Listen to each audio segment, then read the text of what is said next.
Hello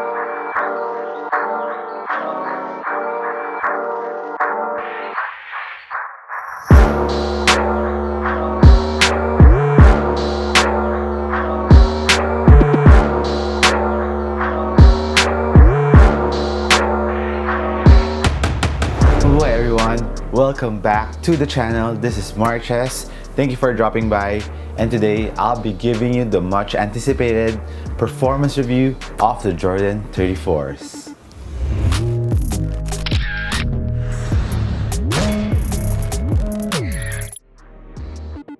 So before we start off, I would just like to remind you guys, if you haven't subscribed yet, please do so, because in the near future I'll be raffling off some new items, so better watch out for those videos, coming videos where I will announce the raffle.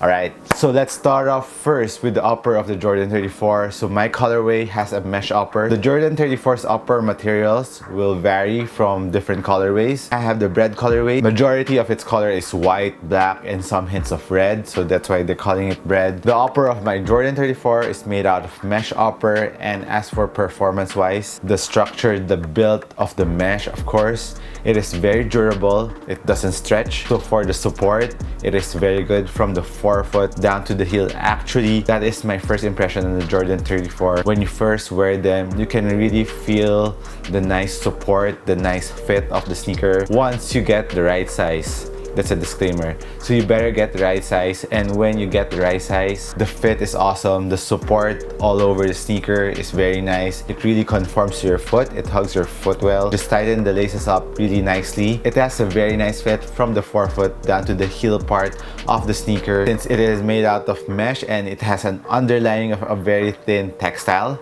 it is really very breathable. Ventilation on this sneaker is awesome. So if you are playing several hours straight, the Jordan 34 is a nice sneaker to have. Since we are talking about support, let us talk about the TPU plate found in the forefoot area of the J34s. It is in the lateral side, and it really adds extra support laterally, and at the same time giving you extra durability. When you're doing sidestepping or sudden stops, you feel very locked down. Your forefoot is really protected and supported. Nothing but good things to say about the TPU plate. It is placed properly and is placed strategically where you really need the support around the forefoot area. As for the lateral part, the cushion goes up a bit, so it cradles your foot. So lockdown in the footbed of the Jordan 34 is really nice. Jordan 34 has one of the nicest fit and support that is available now in the market.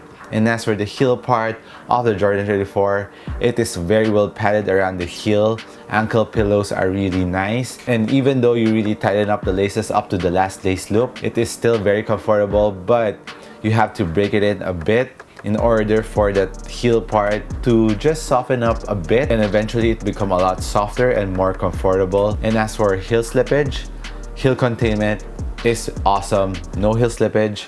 Heel support, you're very well cupped. Ankle protection, very nice. You won't feel any dead space around your ankle. Like I've said, support, fit, and lockdown of the Jordan 34s are the highlight of the sneaker. And the Jordan 34 comes in a very traditional tongue lacing system. It is very easy to put your foot in, and it is very easy to lace up. A lot of you have been asking me if it is comfortable inside the sneaker. Yes, it is. It's a textile fabric under the mesh material, so the mesh material won't scrape on your foot. At first, the mesh material feels a little bit stiff, but once you break it in, it will become a lot softer, and it is really comfortable. Some of you who had this colorway of the Jordan 34 had a little bit of discomfort with the mesh. Maybe you got the wrong size, or it is a half size tighter. So better check out your real size and what really fits your foot, and maybe you can adjust it with your lacing. If you already bought the sneaker, let me know again if it changes or improves. Hit me a comment down below. Now let's move on to the cushion of the Jordan 34. If the fit, support, and lockdown is not enough, highlight cushion is another one. The Jordan 34 features a very big zoom unit in the forefoot. It is complemented by the Eclipse plate and wrap around a very nice plush injected Phylon. You can really feel the zoom bounciness improve a lot, and I mean, it will drastically change as you play along with it. And the injected Phylon too will become a lot softer, and it will improve a lot too. Also goes the same with the Eclipse plate. So you really need to break in the cushion of the Jordan 34s. And as for the heel part of the Jordan 34s, There is enough impact protection, but nothing too drastic. Just enough, but the forefoot, the bounciness of the forefoot is really nice. And although you are not that close to the ground, it is very responsive, and the bounciness of the zoom in the forefoot will make up for the lack of court feel. Don't worry, it is not too high off the ground, and also the Jordan 34 has enough lateral outrigger around the forefoot. It is very wide in the forefoot to give you extra stability, and the lateral outrigger does its job very well. You feel very stable, especially in the forefoot area. And nothing bad to say about the stability of the Jordan 34. There are a lot of factors in the responsiveness of the sneaker. The sneaker has to have very good support, containment, and lockdown for you to feel very responsive. And now let's move on to the traction of the Jordan 34. It features a wavy herringbone pattern, if that's what you call it. First use, the traction of the Jordan 34 was okay. I was kind of worried, but as you break them in, it will improve a lot. You will be removing the film underneath the traction of the Jordan 34. It is made out of XDR rubber, or extra durable rubber. And another disclaimer, guys, it is not an OEM or a fake. That's an XDR outsole doesn't mean it is fake. XDR also comes from Nike. So FYI for all of those who are commenting that it is XDR, it is OEM or fake. So that is a misconception on Nike sneakers. So XDR, it is a legit sneaker.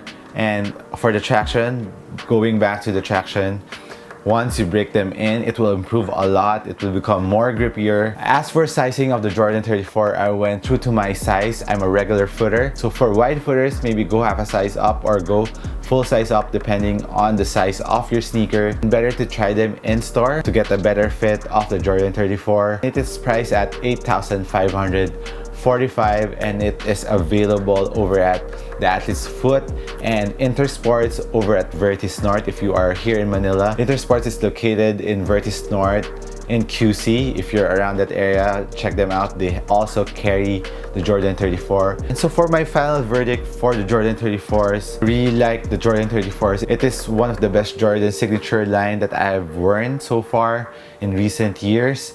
And it has the best fit, support, lockdown, and also the cushion is very bouncy. I really like that in the forefoot area. Another thing that they improve a lot is the weight. It is a very lightweight sneaker compared to all the Jordans. It is the most lightweight and well-ventilated Jordan signature sneaker ever. So that's about it on my full performance review of the Jordan 34. Let me know if you have any more questions. Hit me a comment down below. Thank you again for watching this video, guys. This is Mark Chess, and I'll catch you on the next one. Peace.